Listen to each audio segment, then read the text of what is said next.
Halo kawan-kawan semua, gimana kabarnya? Baik, semoga kalian beserta keluarga selalu dalam keadaan sehat walafiat serta diberikan umur rezeki yang berkah. Kali ini saya akan mengungkap seluruh alur cerita film yang berjudul Without Remorse 2021. Film ini disutradarai oleh Stephanus Salemo dan dibintangi oleh Michael Jordan. Menceritakan tentang pembalasan dendam seorang marinir atas kematian anak dan istrinya. Jadi tidak perlu berlama-lama, berikut alur cerita filmnya.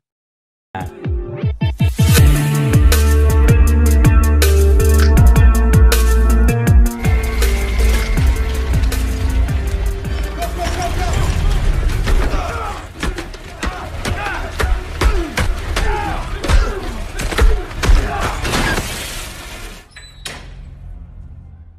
awal film, diperlihatkan sekelompok tentara elit Amerika yang sedang bertugas di Syria, di mana ada seorang agen bernama Robert, meminta bantuan mereka untuk membebaskan sandera yang sedang ditawan oleh tentara Syria, dan setelah disetujui oleh pimpinan mereka yang bernama John, mereka pun mulai menjalankan misi tersebut.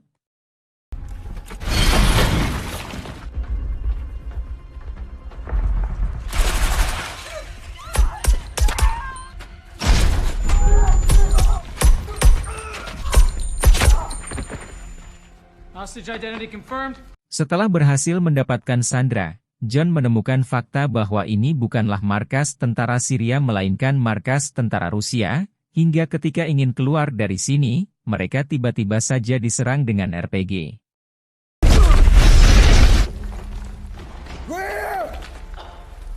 Melihat satu anggotanya yang terjatuh ke ruangan bawah tanah, John pun langsung bergerak dan membantai semua musuh, sementara Robert lebih memilih untuk mengamankan sandera.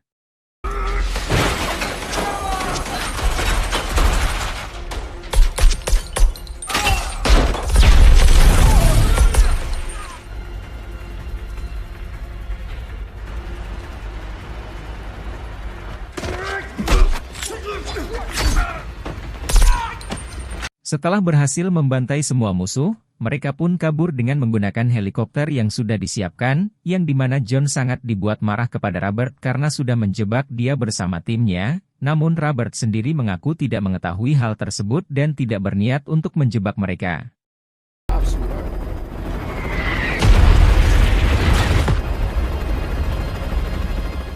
Tiga bulan kemudian terlihat John yang sudah pensiun dari dunia militer, dan memiliki seorang istri bernama Pam yang sedang mengandung anak pertamanya. Di sana ia sedang berbincang dengan salah satu temannya tentang pekerjaan barunya sebagai security. Telling us you got yourself a fancy new job, right? It's a big step, retiring from the military. It's private security. Di sisi lain, teman seperjuangan John dulu juga terlihat sedang bermain bersama keluarga kecilnya, namun ketika sedang membuang sampah, tiba-tiba saja muncul sebuah mobil yang langsung menabraknya. Satu demi satu anggota yang ikut dalam misi rahasia di Syria dulu, dihabisi oleh sekelompok orang yang tak dikenal.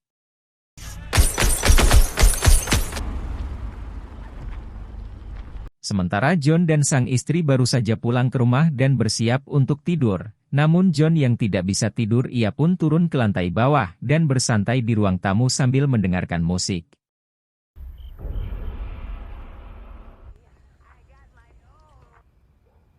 Tidak berselang lama muncul beberapa orang bersenjata lengkap yang langsung menyelinap masuk rumah mereka, dan langsung melepaskan tembakan ke atas tempat tidur. John yang mendengar suara tembakan tersebut, langsung bersiap dengan senjatanya dan bergegas memeriksa lantai atas.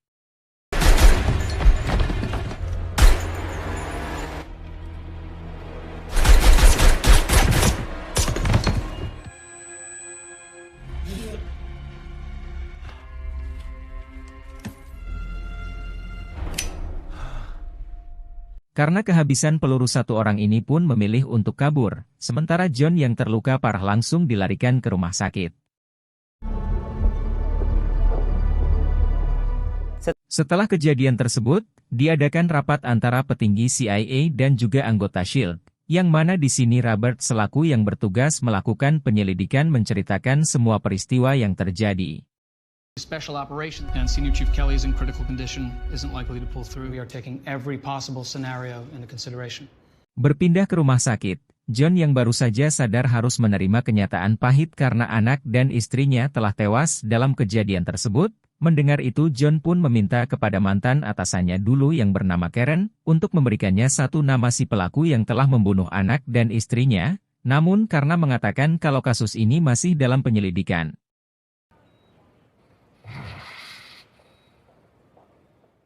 Beberapa hari kemudian, Karen mendapatkan undangan rapat tertutup bersama Robert dan juga Menteri Pertahanan bernama Thomas Clay. Dari hasil penyelidikan, Robert memberitahukan kalau pelakunya adalah tentara Rusia dalam misi balas dendam atas kejadian di Syria 3 bulan lalu.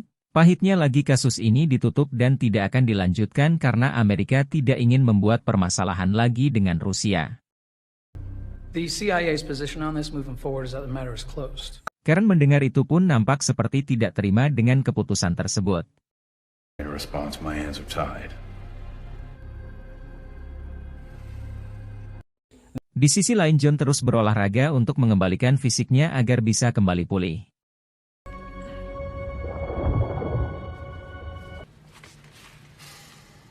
Ketika berada di ruang ganti, Karen memberitahukan kepada John bahwa pelakunya adalah tentara Rusia namun kasusnya telah ditutup.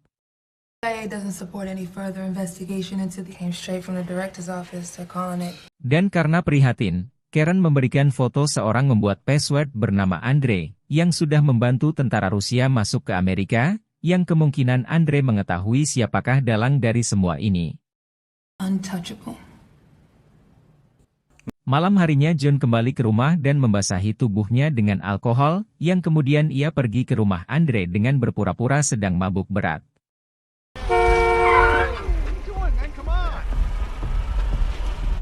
Boy, Brad. Go this way. I gotta go that way. You need to step. No. You gotta keep it moving.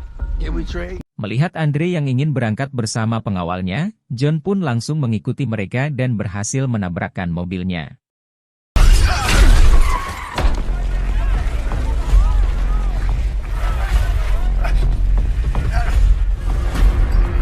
Setelah membakar mobil Andre, John lalu masuk ke mobil tersebut dan memaksa Andre memberikannya satu nama.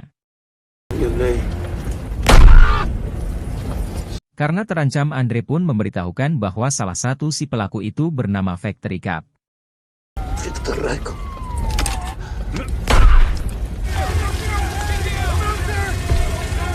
Karena tindakan John tersebut, hubungan antara Amerika dan Rusia pun semakin memanas, gimana para pengamat politik berpendapat serta memprediksi bahwa akan terjadi perang dingin, dan berita tersebut akhirnya sampai kepada Menteri Pertahanan Thomas Clay. Sementara John dihukum dan ditahan di penjara yang dipenuhi mafia Rusia. Di sini John mengatakan kepada Karen kalau dia sudah mengantongi satu nama dan akan membunuh orang tersebut dimanapun dia berada. They brought that war into my house. Think about it. They're gonna play by my rules now.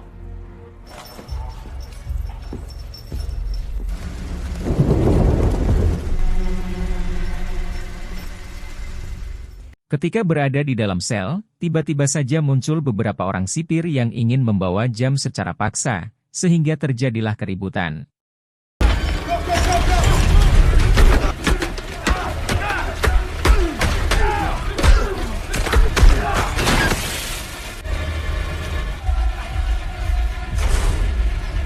Tidak lama kemudian, John kedatangan utusan Menteri Clay yang memintanya untuk ikut pergi ke pertemuan. John, I know him. Di sini mereka menunjukkan beberapa foto kepada John, dan menanyakan siapakah nama yang ia ketahui. John pun memberitahukan kalau orang itu adalah Factory Cap. Rykov. Yeah, that's him. Dan ternyata, dia adalah mata-mata Rusia yang berkewarganegaraan Amerika yang juga merupakan target lama CIA yang sangat sulit untuk ditangkap, dan informasi dari Intel, Victor terlihat sedang berada di Rusia. He killed my wife. Mengetahui kalau pembunuh istrinya ternyata masih hidup, John pun menawarkan dirinya untuk ikut dalam misi penangkapan Victor. Meski sempat menolak, Menteri Kehakiman menyetujui permintaan John tersebut, namun dengan syarat ia harus kembali ke penjara jika misi ini sudah selesai. as a felon. Keesokan harinya, John bersama timnya pun bersiap untuk berangkat menggunakan pesawat. We should read the mission brief. 30 minutes to Halo. Prepare for drop. Namun ketika sampai di ruang udara Rusia dan ingin terjun, mereka tiba-tiba saya diserang oleh ditempur Rusia, yang membuat pesawat mereka terjatuh ke laut. Going for a swim. Get back and take a seat and brace for hard.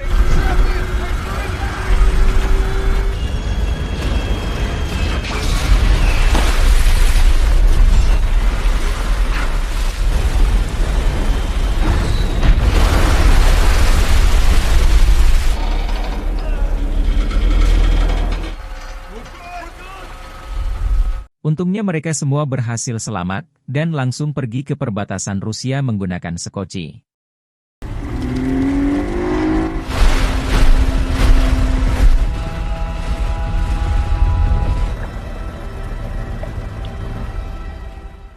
Ketika berada di Save House, mereka pun berpikir kalau kejadian tersebut sedikit menguntungkan mereka, karena jika berita menganggap mereka sudah mati mereka pun bisa leluasa dalam menjalankan misi. Got going for us. Namun yang aneh mengapa Robert tidak ikuti pesawat bersama mereka. Sehingga jantung curiga kalau Robert sudah berkhianat. Now he's the only asshole. The only one that wasn't on the plane. Dan benar saja Robert sudah terlihat berada di Rusia sembari menonton berita kematian mereka, yang kemudian ia dikagetkan dengan kemunculan John bersama anggotanya. Slowly, hands off. Hands off, I'll stitch you up. Di sini John memaksa Robert mengakui kebusukannya yang telah berkhianat, namun Robert mengatakan bahwa kedatangannya kemari untuk menangkap Victor dengan membayar 2 orang asasin, karena dia mendengar John dan anggotanya sudah mati, dan dia sudah berhasil melacak keberadaan Victor yang sekarang berada di sebuah apartemen. Capture target in apartment building. He's telling the truth. Mendengar itu John pun berusaha percaya dengan semua penjelasan Robert. Malam harinya sesuai informasi dari Robert, mereka pun langsung menjalankan misinya untuk menangkap Victor, yang bersembunyi di sebuah apartemen.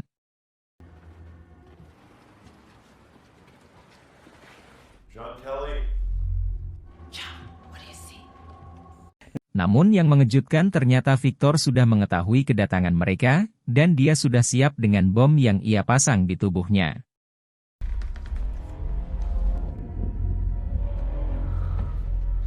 Di sini Victor memberitahukan kalau mereka semua hanyalah pion-pion yang diperalat oleh Amerika, karena diketahui semua ini adalah skenario yang memang sengaja dibuat oleh Amerika untuk bisa perang dengan Rusia, sehingga bisa dipastikan jangan bersama anggotanya memang sengaja dikirim ke Rusia oleh Menteri Clay untuk memulai peperangan.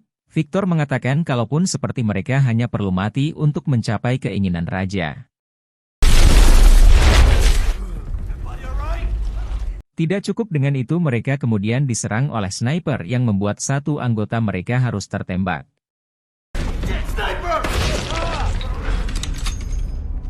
Bahkan ketika 2 orang polisi Rusia datang ke TKP, sniper tersebut juga langsung membunuh mereka. Yang dengan itu mereka pun dibuat semakin tersudut, karena Rusia akan menganggap kalau pelakunya adalah mereka yaitu tentara Amerika yang ada di sini. Looks like we did it.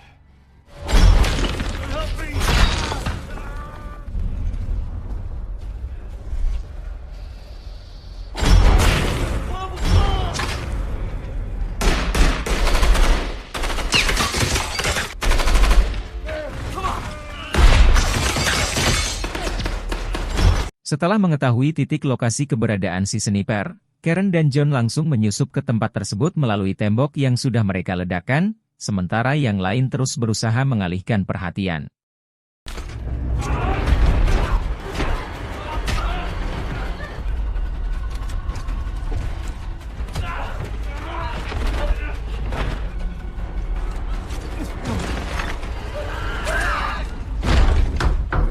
A gun jammed.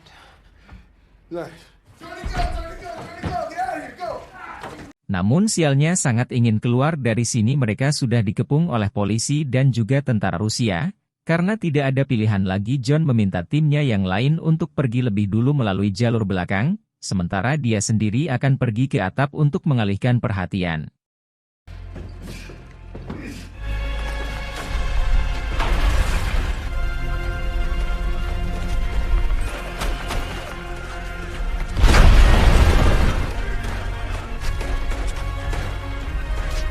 Hingga pada akhirnya Karen dan yang lain pun berhasil lolos di tengah kekacauan yang terjadi, sedangkan John yang tertinggal sendirian harus bertempur melawan banyaknya musuh.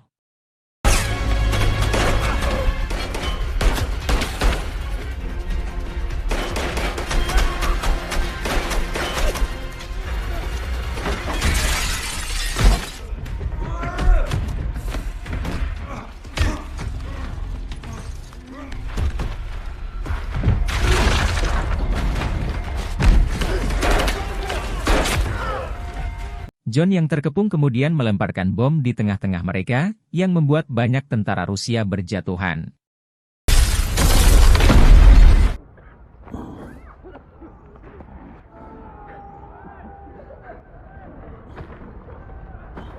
Hingga pada akhirnya John berhasil lolos dengan mengenakan pakaian tentara Rusia, dan langsung pergi menyusul timnya yang lain dengan kondisi luka parah.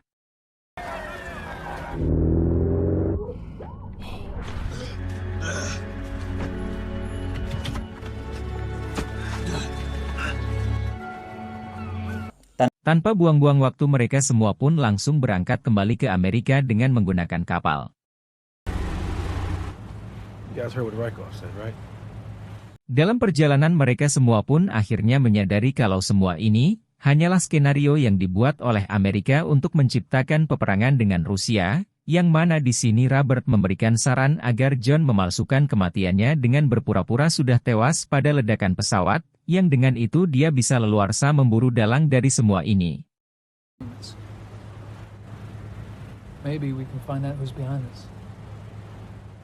Hingga ketika Menteri Pertahanan Thomas Clay sedang makan malam di sebuah restoran dan ingin ke toilet, John tiba-tiba saja muncul menculiknya.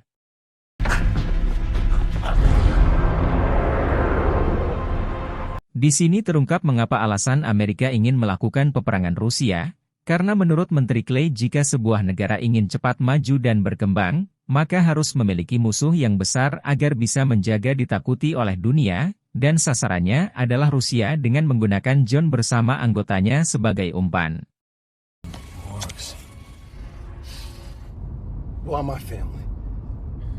Tidak terima anak dan istrinya juga ikut dikorbankan, John lalu menerjunkan mobilnya ke sungai.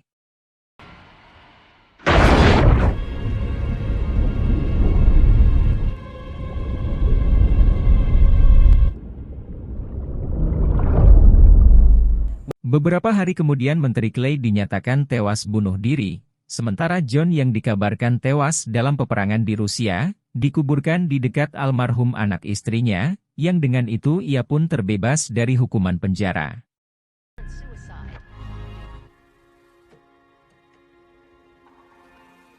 Di lain sisi memberikan rekaman pengakuan menteri kepada Presiden Amerika, yang mana rekaman tersebut diambil oleh John sebelum Menteri Clay tewas. Akhir film, diperhatikan John yang ingin meninggalkan Amerika dengan menggunakan identitas baru yang diberikan oleh Karen. Setelah itu film pun tamat.